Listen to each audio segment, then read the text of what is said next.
మీరు పేపర్లు వాడుతున్నారా లేదా? చదువుతున్నారా లేదా? ఈ పేపర్లు ఎక్కడి నుంచి వస్తాయి? చెట్ల నుంచి వస్తాయి. ఏం చేస్తారు? చెట్లు నరికేస్తారా లేదా? కాబట్టి ఏం చేయాలి? మీరు ఆ పుస్తకం చదువుకున్నాక ఏం చేయాలి? మీకు వెనకాల వచ్చే పిల్లలకన్నా ఇవ్వాలి, లేకపోతే మళ్ళీ ఫ్యాక్టరీకి పంపించాలి.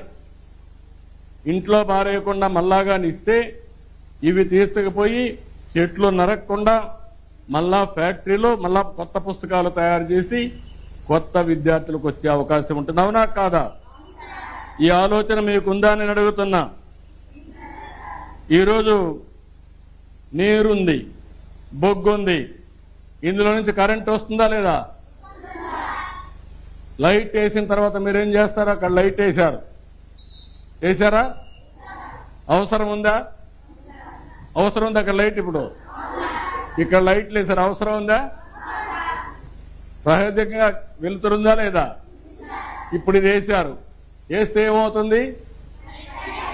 ఎక్కువ బొగ్గు వాడాలా లేదా? నీళ్లు వాడాలా లేదా? దీన్ని ఆపేయాలా లేదా? అవునా కాదా? దాన్ని ఏమంటారు? సామాజిక బాధ్యత. అవునా కాదా? ఇలాంటివన్నీ కూడా మీరు గుర్తుపెట్టుకోవాల్సింది. ఇవన్నీ ఇంట్లో నీరు వృధాగా పోతుంది. అవునా కాదా? ట్యాప్ ఆన్ చేస్తారు, గవర్నమెంట్ ట్యాపులు ఉంటాయి, దానికి ఛార్జ్ చేయరు, నీళ్లు వదిలిపెట్టేస్తారు. దానివల్ల ఏమవుతుంది? వేస్ట్ అయిపోతుందా లేదా? దాన్ని సద్వినియోగం చేసుకోవాలనా లేదా? అందుకే మీరందరూ గుర్తుపెట్టుకోవాల్సింది, ఒక వ్యక్తి అనుకుంటే ఇది సాధ్యం కాదు, కొంతవరకే అవుతుంది. అందరం అనుకుంటే ఉద్యమం అవుతుంది. ఆ విషయంలో మీరందరూ గుర్తుపెట్టుకోవాల్సిన అవసరం ఉంది. పిల్లలు చదువుకున్నప్పుడు చదువు అనేది విజ్ఞానాన్ని ఇస్తారు. చదువు అనేది నైపుణ్యాన్ని నేర్పుతుంది. మీరు ఏం చేయాలో మీకు ఆలోచన రేకెత్తిస్తుంది. చదువుకున్న వాళ్ళకి చదువుకోలేని వాళ్ళకి అదే వ్యత్యాసం. ఈరోజు వనరుల గురించి మనం చదువుకున్నాం. ఇది మనం ఆచరిస్తామా? నమ్మకమేనా? మీరు మార్పు తీసుకొస్తారా? నన్ను నమ్మమంటారా? కాబట్టి ఇది అమలు చేస్తామని గట్టిగా చప్పట్లు కొట్టి అందరూ చెప్పండి.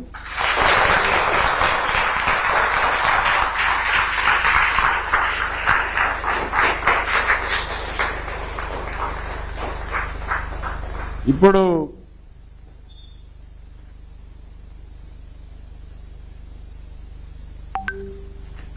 మీకు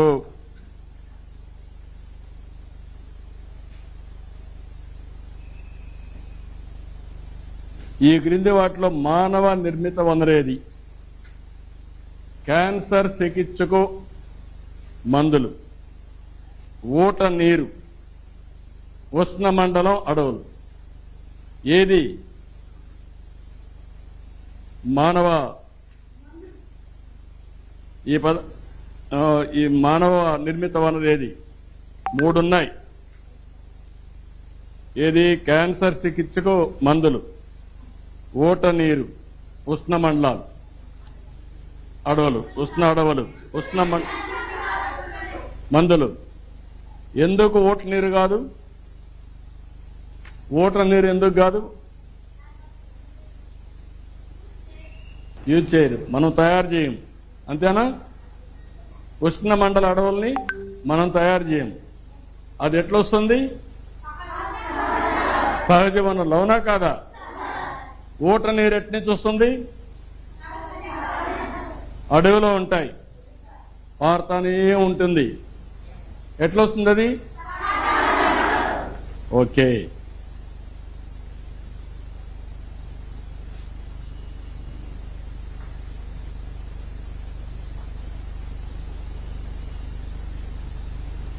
ఇప్పుడు చెప్పండి, పునరుత్పాదకం కాని వనరులు పరిమిత విలువ ఉన్నవి, మానవులచే తయారు చేయబడినవి, నిర్జీవ వస్తువుల నుంచి ఉద్భవించినవి.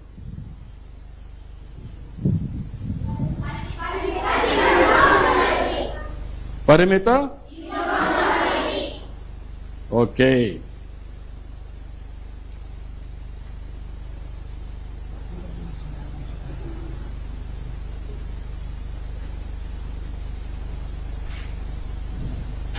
Okay good. ఇప్పుడు మీరేమైనా చెప్పాలంటే చెప్పండి నాకు. పేటెంట్ అంటే ఏంటి? పేటెంట్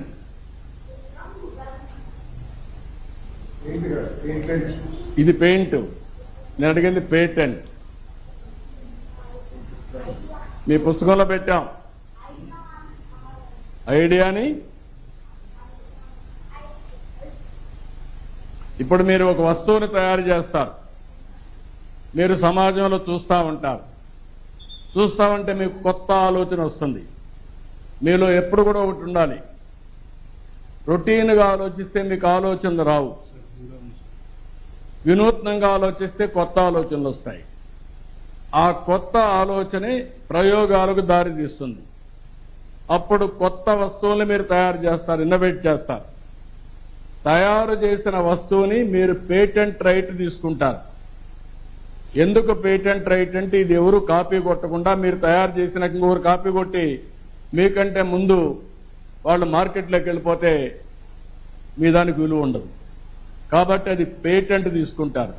ఆ పేటెంట్ తీసుకుంటే దాన్ని ఎవరు డూప్లికేట్ చేయడానికి వీలు లేదు, అది మీకే ఉంటుంది. దాన్ని మీరు ప్రొడక్షన్లోకి వెళ్ళి మార్కెట్ చేసుకోవచ్చు. అది పేటెంట్ అంటారు. అందుకనే ఇలాంటి కొత్త కొత్త ఆవిష్కరణలు చేస్తూ ఆ ఆవిష్కరణలు మీరు రిజర్వ్ చేసుకోవాలంటే పేటెంట్ తీసుకోవాలి. అది ఒక అప్లికేషన్ ఉంటుంది, అవన్నీ మళ్ళా మీకు ఎక్స్ప్లెయిన్ చేస్తారు. ఇక్కడ ఉండేవాళ్ళు ఏం కావాలనుకుంటున్నారు మీరంతా?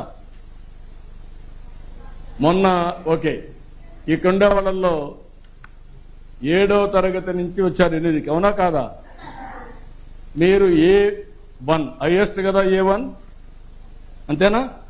Rank is highest A1. A1 వచ్చాడు, చేలు పైకెత్తండి. A1 okay. A1 వచ్చిన వాళ్ళు మళ్ళా నేను చూస్తాను మీ పుస్తకం ఇది. ఓకే, దించండి. A2 వచ్చిన వాళ్ళు చేలు పైకెత్తండి. A2 ఎవరు లేరు. B1 5 మంది, B2 6 మంది. ఇంకేమన్నా ర్యాంక్ C ఉందా? C1 వచ్చిన వాళ్ళు ఓకే. C2 వచ్చిన వాళ్ళు ఓకే. D ఉందా? D వచ్చిన వాళ్ళు D1 D వచ్చిన వాళ్ళు ఎవరు లేరు. D2 వచ్చిన వాళ్ళు లేరు. ఇప్పుడు కింది ర్యాంక్ వచ్చిన వాళ్ళు ఏం చేయాలి? పై ర్యాంక్ కోసం ప్రయత్నం చేయాలి, తర్వాత కష్టపడాలి, అవునా కాదా? మీ జీవితాలు బాగుపడాలంటే ఏం చేయాలి? బాగా చదువుకోవాలి. మీకంటూ ఒక ఆశయం ఉండాలి. మీరు ఎంతమంది కంప్యూటర్ ఇంజనీర్లు కావాలనుకుంటున్నారు? ఓకే. ఎంతమంది ఐఏఎస్ కావాలనుకుంటున్నారు? ఎవరు లేరు. ఎంతమంది పోలీసు కావాలనుకుంటున్నారు? ఎంతమంది డాక్టర్లు కావాలనుకుంటున్నారు? ఓకే. ఎంతమంది క్రికెట్ ప్లేయర్స్ కావాలనుకుంటున్నారు? Okay, good. కాబట్టి మీకంటూ ఒక ఆశయం ఉంది, అవునా కాదా? మీకంటూ ఒక ఆలోచన ఉంది, అవునా కాదా? ఆ ఆలోచనని సాధించడం కోసం మీరు ఇప్పటి నుంచి కష్టపడాలి. పడతామని నమ్మకమేనా? మళ్ళా ఎప్పుడున్నా కలిసినప్పుడు నేను అడుగుతాను మిమ్మల్ని. నమ్మకమే కదా? Good luck, I wish all the best. పాఠం అర్థమైందా? నమ్మకమేనా?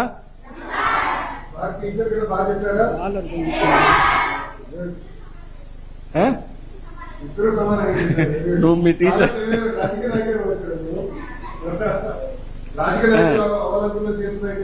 టీచర్ లేదా ఎవరు లేరా? కారా రాజకీయ నాయకులు, ప్రజాసేవకులు గారా? ప్రజాప్రతినిధులు కూడా కావాలి. మీరు చదువుకున్న వాళ్ళందరూ స్వార్థంతో ఉద్యోగాలే చూసుకుంటే రాజకీయాలు అందరినీ శాసిస్తాయి, మన జీవితాలు మారుస్తాయి.